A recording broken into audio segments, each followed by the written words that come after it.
After days of violence and political upheaval, Nepal is turning the page. Now, the country's former Chief Justice Sushila Karki was also the first woman to serve as the Chief Justice, has taken charge as the country's interim Prime Minister.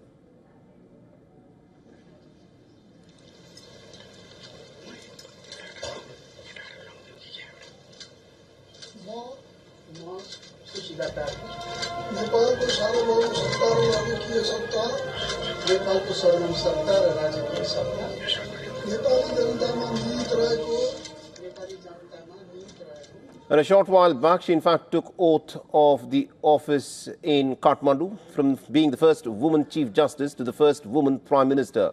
Nepal's Gen Z has entrusted the 73-year-old jurist to steer the country out of the crisis. After several rounds of negotiations between the army chief, a delegation of young protesters and the president, consensus was reached on Sushila Karki's name. Now, Sushila Karki is a top jurist who is known for her anti-corruption stance. She studied law from the Banaras Hindu University in India. She was appointed as a permanent judge to Nepal's Supreme Court in 2006. And after 10 years in the top court, she became Nepal's first woman Chief Justice. In 2017, she also faced impeachment, but later retired from the post. And now at the age of 73, Nepal's Gen Z is banking on her to usher in change. Now, more than 50 people, remember, have died in protests that engulfed the Himalayan nation, and over 2 days of protests, the rejection of the existing political elite was evident. Several government buildings, including the parliament, were set on fire. Leaders from all the political parties faced widespread public anger, and Nepal's parliament was dissolved. And under the current constitution, a fresh election needs to be called within the next 6 months of parliament's dissolution.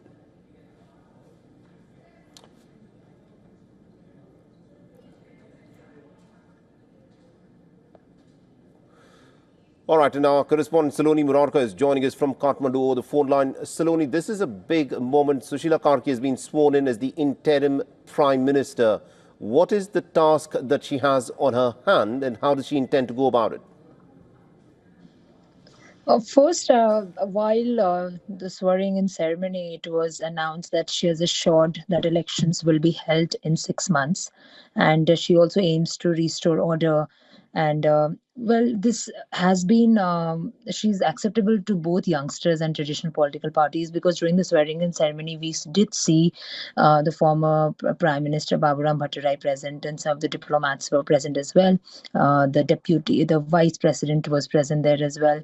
So her challenge would be to first restore order and also announce elections, hold elections on time for that matter. That would be in March. So at at the moment of deep crisis, many do believe that she would face biggest challenge and to guide Nepal through turmoil as a leader of an interim government. And many of the youngsters, of course, they welcome this decision. However, we know there are few fragments who are not happy with her appointment. And we'll have to see on how that pans out. And Nepal Army continues the curfew that was imposed in Kathmandu Valley. And we'll have to see if the curfew is extended or not due to the security concerns. But this has happened after several rounds of talks, intensive discussions that has been taking place for the past few days. And the army chief was the one who facilitated the discussion between the Gen Z's representatives and other stakeholders to decide on a name to lead the country. And finally, a name was decided and put forward. Yeah.